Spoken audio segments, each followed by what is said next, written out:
Jerry Brown regrets open borders after nasty surprise found in his mansion. By That Conservative Girl Politics U.S. News from AdWorldNews.com. California Governor Jerry Brown, who errs on the communist side of liberal, has been one of the most prominent and outspoken advocates for open border policies which allow dangerous criminal illegals to enter his state.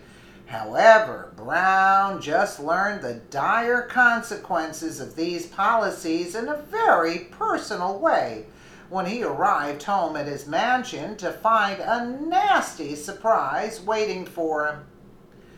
Imagine Governor Jerry Brown's surprise when a dirty homeless man broke into his mansion in Sacramento because he figured the sanctuary state politician was an open door policy kind of guy. A homeless man who was arrested last month after breaking into California Governor Jerry Brown's home in Sacramento reportedly said he only tried entering the mansion because he figured the sanctuary state politician was an open door policy kind of guy.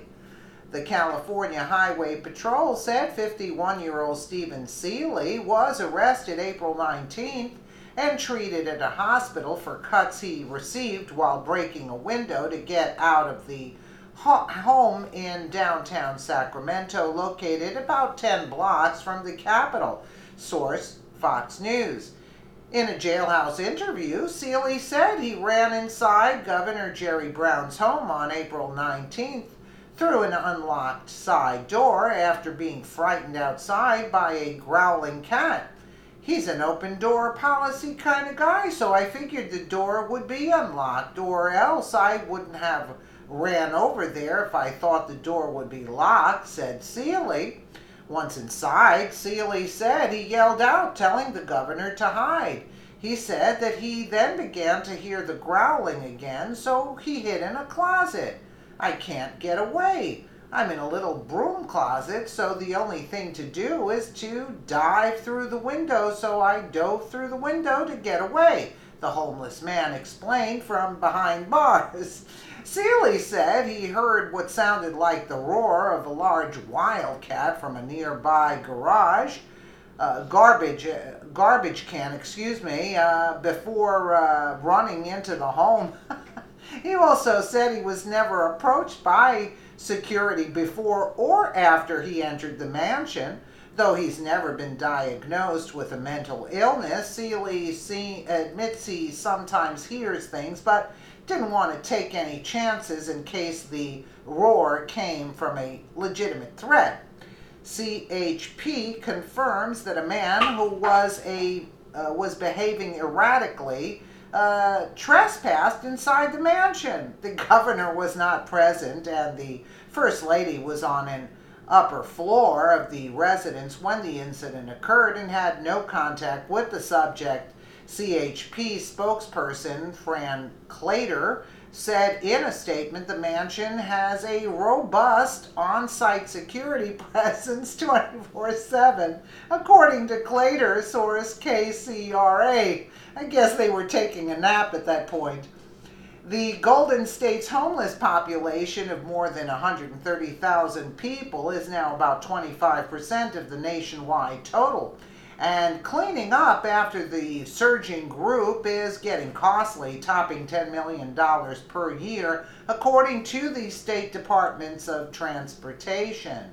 Already heavily in debt, this is an issue that California can't afford.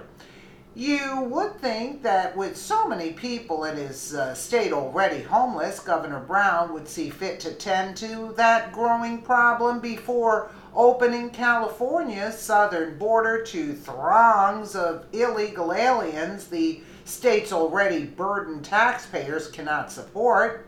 However, Brown named California the very first sanctuary state in 2017, completely bucking federal immigration laws.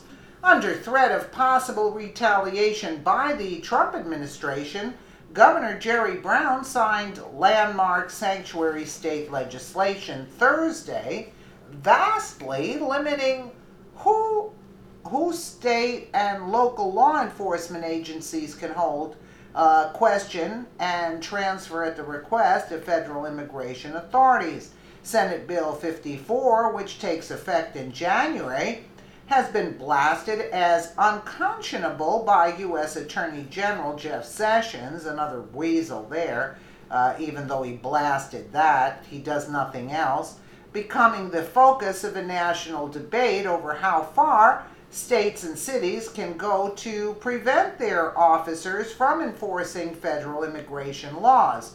Supporters have hailed it as part of a broader effort by majority Democrats in California legislature to shield more than 2.3 million immigrants living illegally in the state, source Los Angeles Times. Clearly, the homeless man who supposedly heard a growling cat and subsequently decided to break into Jerry Brown's mansion to escape from it has some mental issues, but will the governor rethink his open border policies now that he has experienced firsthand the consequences they can have? I wouldn't hold my breath waiting for that to happen if I were you. If the murder of Kate Steinle wasn't enough to jar him from his liberal way of thinking, I doubt this incident is going to change anything. Well, I beg to differ on that, because he could care less for the people, but he certainly does care about himself and his wife and his home. So, slowly but surely, this is going to make its way back into his home, since he is such an open sort of borders kind of guy. I'm more than sure he's going to get a lot of other visitors. He can beef up his security, but you know how California is. They usually snooze. They're on the job snoozing, so I think he is in for a rude awakening.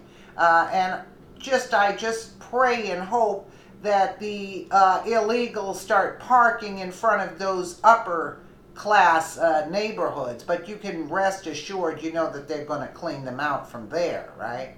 Yeah, they don't want to be bothered with that. Just let the hardworking taxpayers deal with the filth that comes along with it and let them pay for it. That's Jerry Brown's motto. Let me know what you guys think in the comments below. And again, thank you so much for watching.